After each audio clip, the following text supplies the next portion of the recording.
जय हिंद देशवासियों।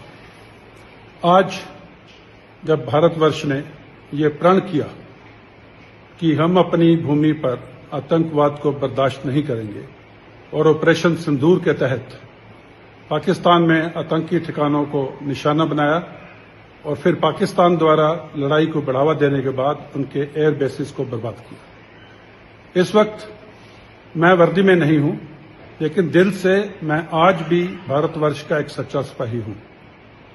क्या आप भारतवर्ष के सिपाही हैं?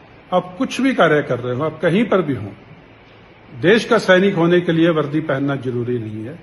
दिल से देश के उज्जवल भविष्य की कामनाएं होनी चाहिए। चलें, हम ये प्रण लेते हैं कि अपने तन मन धन और वफादारी, ईमानदारी, जिम्मेदारी से हम देश और देश की सेनाओं के साथ सुदृढ़ खड़े रहेंगे। धन्यवाद। जय हिंद।